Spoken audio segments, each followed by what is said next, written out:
இந்த வாரம் வர 15 மார்ச் அன்னைக்கு 4 வெபினார்ஸ் உங்களுக்காக காத்துட்டு இருக்கு. காலையில 10 மணிக்கு once upon a portfolio lessons from behavioural investment part 3. அடுத்து 11 மணிக்கு magic pill the extraordinary benefits and disturbing risk of the new weight loss drug. அதே 11 மணிக்கு understanding health insurance a beginner's guide. கடைசியா 12 மணிக்கு corporate India Q3 2024-2025 result update. மறக்காம இந்த வீக்கெண்ட்ல இந்த வெபினார்ஸ் எல்லாத்துலயும் ஜாயின் பண்ணி gain knowledge about all these topics.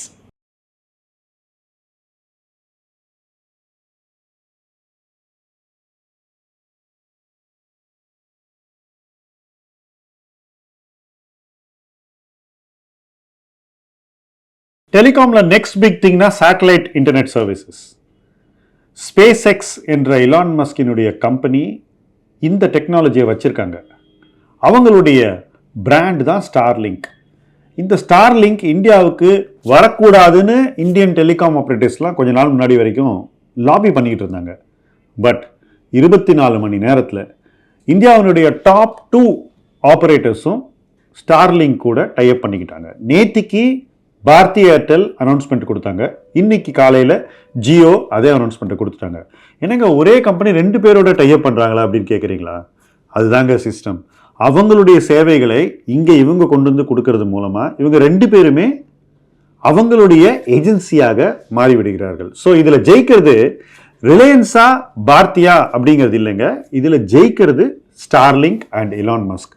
இந்த டெக்னாலஜி இந்தியாவில் எந்த அளவுக்கு பயன்படுத்தப்படும் என்பது இப்போதைக்கு கொஸ்டின் மார்க் தான். என்ன ரீசன்னா, இந்தியன் டெலிகாம் மார்க்கெட்டே பயங்கர காஸ்ட் சென்சிட்டிவ் மார்க்கெட். ஸ்டார்லிங்க்குடைய சேவைகள்லாம் சாமானியர்களுக்காக இல்லை. அது ஹை அண்ட் பீப்புளுக்கு, நிறைய செலவு பண்ணக்கூடியவங்களுக்கு, பிஸ்னஸ்க்கு, கார்பரேட்டுக்கு, இவங்க தான் இதுக்கான மார்க்கெட். ஸோ இவங்க 2 பேரும் சேர்ந்து இந்த மார்க்கெட்டில் ஏற்கனவே இருக்கிற சேவைகளை விட இந்த சேவையை எந்த இடத்துல பொசிஷன் பண்ணி விற்க போகிறாங்கன்றது போக போக தான் தெரியும். ஒரு காஸ்ட் சென்சிட்டிவ் மார்க்கெட்டில் ஒரு ஹை அண்ட் ப்ராடக்டை 2 பெரிய பிளேயர் மூலமாக இந்தியாவுக்கு கொண்டு வந்து இந்த மார்க்கெட்டில் அந்த ஸ்பேஸில் ஒரு மோனோபொலியை கிரியேட் பண்ண ஸ்டார்லிங்க் ட்ரை பண்ணுறாங்க. ஸ்பேஸ் எக்ஸுக்கும் எலான் மஸ்க்கும் இது பெரிய விக்ட்ரி. ஏன்னா எலான் மஸ்கினுடைய எந்த பிஸ்னஸும் இந்தியாவுக்குள்ளே இது வரைக்கும் நுழையல. இன்னைக்கு இந்த 2 பிளேயர்ஸ் மூலமாக ஒரு பெரிய பிஸ்னஸை உள்ளே கொண்டு வந்திருக்காரு. அடுத்து அவர் கொண்டு வரக்கூடிய பிஸ்னஸ் டெஸ்லா, அதுக்கும் அறிவிப்பு வரும் என்று நிச்சயமாக நீங்கள் எதிர்பார்க்கலாம். இண்டஸ்இண்ட் பேங்கின் சிக்கல் என்ன? 2020 இண்டஸ்இண்ட் பேங்க் ஆக்டிவா அக்ரெசிவா என்ஆர்ஐ டெபாசிட் பின்னாடி போனாங்க. 58,600 கோடி ரூபாய் ஃபாரின் டெபாசிட்ஸ் அவங்களுக்கு இருக்கு. இது எல்லாமே என்ஆர்ஐ டெபாசிட்ஸ். என்ஆர்ஐ கிட்ட டெபாசிட் வாங்கும்போது அவங்களுக்கு உரிய வட்டியை கொடுக்கணும். அது ஒரு ஆப்ளிகேஷன். பணத்தை எப்போ டெபாசிட் மெச்சூர் ஆகுதோ டெபாசிட்டர் கேட்டால் திருப்ப கொடுக்கணும். இது 2 பேங்க் கஸ்டமருக்கு கொடுக்க வேண்டிய ஆப்ளிகேஷன். பட் ஒரு 3வது ஆப்ளிகேஷன் ஒன்று இருக்குங்க. அது என்ன தெரியுமா? நீங்கள் அதற்கான ஃபாரின் கரன்சியும் நீங்கள் உருவாக்கணும். ஏன்னா அவங்க பணத்தை உங்ககிட்ட கொடுத்தவொடனே நீங்கள் ஃபாரின் கரன்சியை விற்றுட்டு ரூபாயை மாற்றி தான் இங்கே கடன் கொடுக்குறீங்க. திரும்ப அவங்களுக்கு பணம் கொடுக்க போகும்போது நீங்கள் ஃபாரின் கரன்சியை வாங்கி ஆகணும். ஃபாரின் கரன்சி ஒரே இடத்துல இருக்கா? 2020 ரூபாயின் மதிப்பு டாலருக்கு அகெயின்ஸ்டா எவ்வளோ இருந்து இன்னைக்கு எவ்வளோ இருக்குன்னு உங்களுக்கு தெரியும். ஸோ வருஷம் ரூபாய் மதிப்பை இழக்கும் போதும், ஒரு வருஷத்தில் இன்னும் வேகமாக 2024-25 இழப்பது போல் நடக்கும் போதும் பேங்கினுடைய P&L ஒரு லாஸ் வந்துடும். இந்த லாஸை தவிர்ப்பதற்கு ஆர்பிஐ என்ன சொல்றாங்கன்னா, நீங்க எல்லா நேரத்திலையும் இதை ஹெட்ஜ் பண்ணணும்னு சொல்றாங்க. ஆனா பேங்க்ஸ் இதை உரிய முறையில் செய்கிறார்களா என்பது கேள்விக்குறி. அவங்க செய்யக்கூடிய வழிமுறை is only a technical hedge, not a real hedge.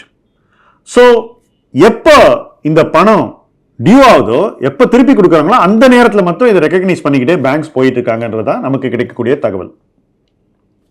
இந்த கேஸில் ஆர்பிஐ நீங்கள் இது சரியாக ஹெட்ஜ் பண்ணல, அதனால் உங்களுடைய மொத்த போர்ட்ஃபோலியோவில் நீங்கள் இவ்வளவு பணத்தை இன்று இழந்திருக்கிறீர்கள், இன்னைக்கே இந்த பணத்தை திருப்பி கொடுக்கணும்னா நீங்கள் இவ்வளவு பணம் இழப்பீர்கள், இதை இந்த குவார்ட்டரில் நீங்கள் P&L உடனடியாக ப்ரொவைட் பண்ணுங்க அப்படின்னு சொல்கிறாங்க.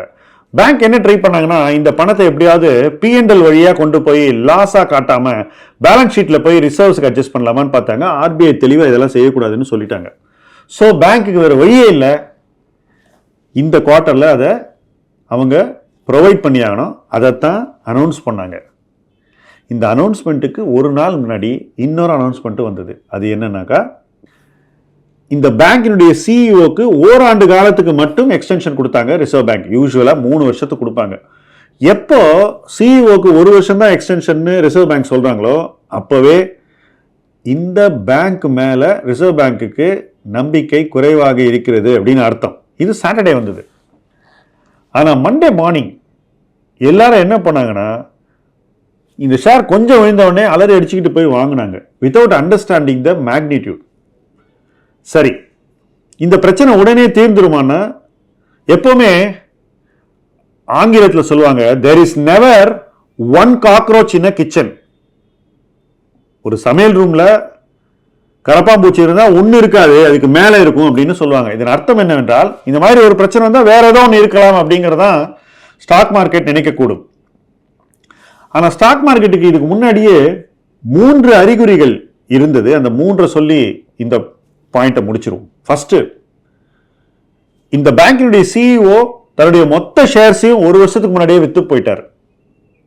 1400 ரூபாய்க்கு மேல விலை இருக்கும்போது அவர் மொத்த ஷேர்ஸையும் வித்துட்டு போயிட்டார். டெப்டி சிஇஓ அவரை பின்தொடர்ந்து அவருடைய மொத்த ஷேரையும் வித்துட்டு போயிட்டார். இதெல்லாம் சிக்னலா இருந்தது. இதுக்கு மேல இன்னொரு சிக்னல் இருந்தது. ஃபாரின் இன்ஸ்டிடியூஷன் இன்வெஸ்டர்ஸ் அவங்க ஹோல்டிங்கை 40%ல இருந்து 24%க்கு தொடர்ந்து குறைச்சிக்கிட்டு வராங்க. ஸோ இந்த பேங்கை பத்தின பார்வை அவ்வளவு ஸ்ட்ராங்கா இல்லைங்கிறது உள்ள வேலை செய்யறவங்க கிட்ட இருந்தும் தெரியுது, வெளியே முதலீடு செய்யறவங்க கிட்ட இருந்தும் தெரியுது. ஆனா இத உள்நாட்டு முதலீட்டாளர்கள் போதிய கவனம் கொள்ளவில்லை என்பதுதான் வருந்தத்தக்க விஷயம். ஸோ இந்த பாயிண்ட்டை நீங்க இந்த பேங்கை பத்தி புரிஞ்சுக்கங்க. புரிஞ்சுக்கிட்டு நிதானமா யோசிச்சு உங்க முதலீட்டு முடிவுகளை கவனமா எடுங்க. TCS பெங்களூர்ல போய் 2250 கோடி ரூபாய்க்கு ஒரு லேண்ட் டிரான்சாக்ஷனை பண்ணியிருக்காங்க. இது எதற்காகனாக்கா, பெங்களூர்ல அவங்க கெப்பாசிட்டியை கிரியேட் பண்ணி எக்ஸ்பேண்ட் பண்ண போறாங்க. யூஸ்வலா TCS சென்னையில் நிறைய ஆக்டிவிட்டி வைத்திருக்கக்கூடிய ஒரு கம்பெனி. ரிலேட்டிவா பெங்களூர்ல அந்த அளவுக்கு TCSக்கு ஃபோக்கஸ் இல்லாமல் இருந்ததுன்னு கூட நம்ம சொல்லலாம். பட் இப்போ பெங்களூர்ல TCS ஃபோக்கஸ் பண்ண போறாங்க. அதுவும் ஒரு டெலிவரி சென்டர் எஸ்டாப்ளிஷ் பண்ண போறாங்க. So it's a big investment in Bangalore. And பெங்களூர்ல TCS இன்னும் நிறைய கெப்பாசிட்டி கிரியேட் பண்ண போறாங்கன்றது நிச்சயமா ஒரு இன்ட்ரெஸ்டிங்கான ஒரு டெவலப்மெண்ட். இனி எந்தெந்த இடங்கள்ல TCS இன்வெஸ்ட் பண்ண போறாங்க, எங்கெல்லாம் எக்ஸ்பேண்ட் பண்ண போறாங்கன்றது ரொம்ப இன்ட்ரெஸ்டிங்காக இருக்கும். ஏன்னா TCS இஸ் ஸ்ப்ரெட்டிங் அவுட். ஒரு குறிப்பிட்ட இடத்துலையோ அல்லது சில இடங்கள்லையோ இல்லாமல் எல்லா இடத்துலையும் அவங்க டெலிவரி சென்டர் போடுற மாதிரி இந்த அறிவிப்பு நமக்கு ஒரு அறிகுறியை கொடுக்கிறது. TCS என்பது இந்தியாவினுடைய மிக முக்கியமான ஒரு IT கம்பெனி, நிஃப்டியில் இருக்கக்கூடிய முக்கியமான ஒரு நிறுவனம். அந்த நிறுவனம் இப்போ போய் இவ்வளோ பெரிய ஒரு இன்வெஸ்ட்மெண்ட்டை பண்ண போகிறாங்கன்றது நிச்சயமாக ஒரு பாசிட்டிவ் சைன். இந்த 2250 கோடிங்கிறது வெறும் லேண்டுக்கு மட்டும்தான். இதுக்கப்புறம் அவங்க பில்டிங்லேயே இன்வெஸ்ட் பண்ணுவாங்க. ஸோ ஓவரால் இன்வெஸ்ட்மெண்ட்டை பார்த்தீங்கன்னா ஒரு பெரிய இன்வெஸ்ட்மெண்ட்டாக இருக்கும்னு நிச்சயமாக எதிர்பார்க்கலாம். அந்த பெரிய இன்வெஸ்ட்மெண்ட் நிறைய வேலை வாய்ப்புகளை பெங்களூரில் உருவாக்க போகுது. ஸோ TCS ஒரு பாசிட்டிவ் சிக்னலை மார்க்கெட்டுக்கு கொடுத்துருக்கு அப்படின்னு கூட நம்ம நினைக்கலாம். சேட்டலைட் ஃபோன்ஸ் இந்தியாவுக்கு வருவதற்கு முன் சேட்டலைட் இன்டர்நெட் சர்வீசஸ் இந்தியாவுக்கு வரப்போகிறது. இதன் மூலமாக வாய்ஸ் இருக்க போகுதாங்கிறது நம்ம பொறுத்து தான் பார்க்கணும். அது ஒரு இன்ட்ரெஸ்டிங் நியூஸ். இண்டஸ்இண்ட் பேங்க் என்ன நடந்தது அப்படின்றத நம்ம விரிவாக பேசினோம். அதுவும் ஒரு இன்ட்ரெஸ்டிங் நியூஸ். 3வது செய்தி, TCS அடுத்தது எங்கே போய் இன்வெஸ்ட் பண்ண போகிறாங்க அப்படின்ற அந்த செய்தி. ஸோ இந்த 3 செய்திகளும் இன்றைய 3-in-1 மார்க்கெட் மைண்ட் வாய்ஸினுடைய முக்கியமான செய்திகள். தொடர்ந்து இது போன்ற செய்திகளை பேசுவோம், இணைந்து பயணிப்போம். முதலீட்டு களம் உங்கள் களம். நன்றி.